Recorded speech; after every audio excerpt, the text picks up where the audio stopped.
एक बार एक शिकारी शिकार करने के लिए जंगल में पहुंचा।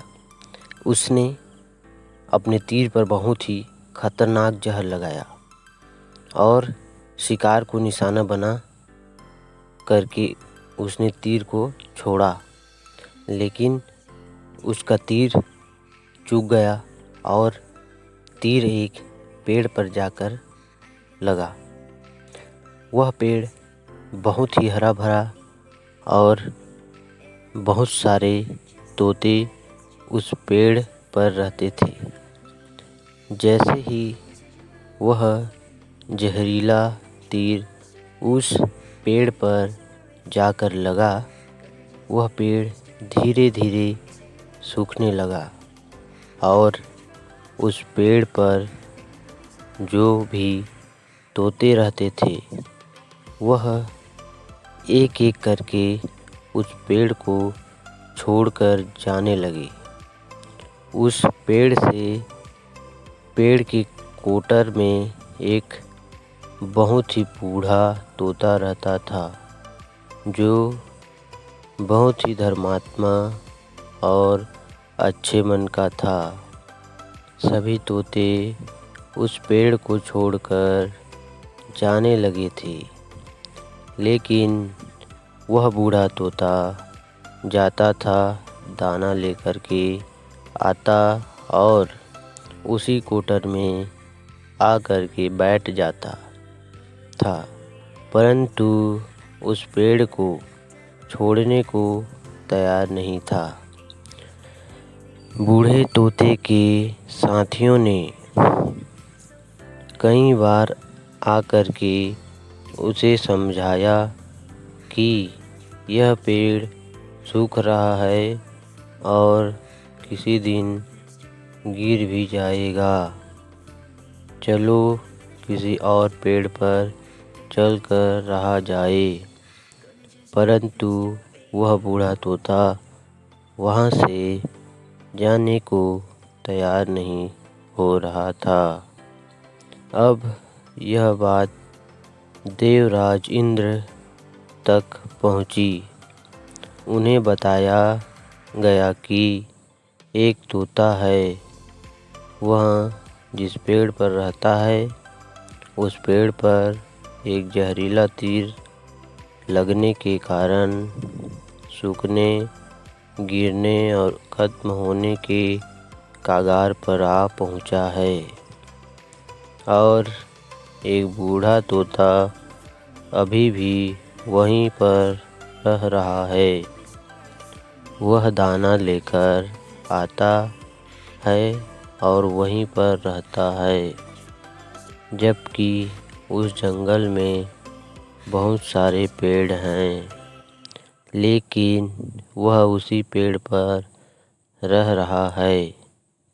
देवराज इंद्र प्रकट हुए और उस बूढ़े तोते से कहने लगे कि आप बहुत धर्मात्मा हैं, बहुत ही अच्छे मन के हैं, लेकिन आप इस पेड़ को छोड़कर किसी और पेड़ पर चले जाइए, क्योंकि यह पेड़ कुछ ही दिनों में गिर जाएगा।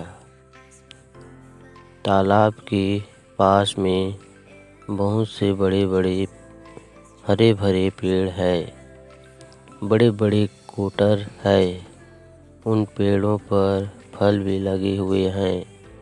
उन्हें वहीं पर तोड़कर खा सकते हैं, परंतु यहाँ से आप चले जाएं।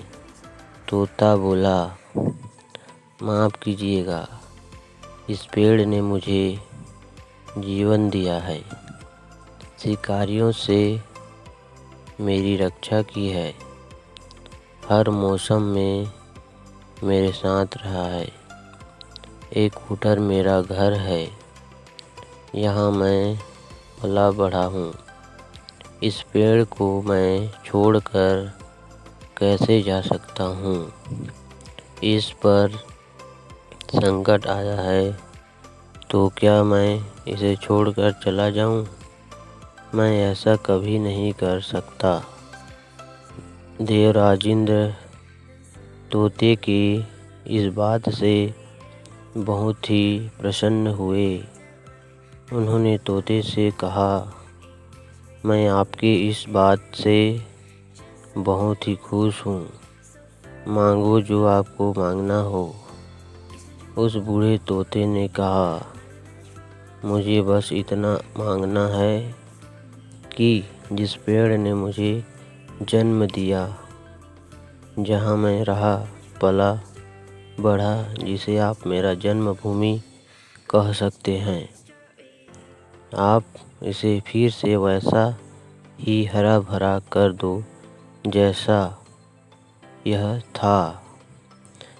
देवराजेंद्र ने अमृत से उस पेड़ को सींच दिया और पहले की तरह हरा भरा कर दिया। अब वापस से उस पेड़ पर आकर के बाकी तोते रहने लगे। वह बूढ़ा तोता कुछ समय तक और जिंदा रहा, फिर उसकी मृत्यु हो गई और वह स्वर्ग में चला गया।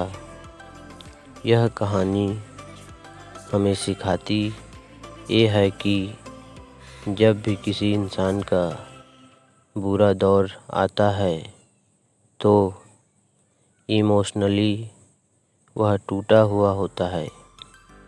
उसे किसी के सहारे की ज़रूरत होती है, किसी की आवश्यकता होती है।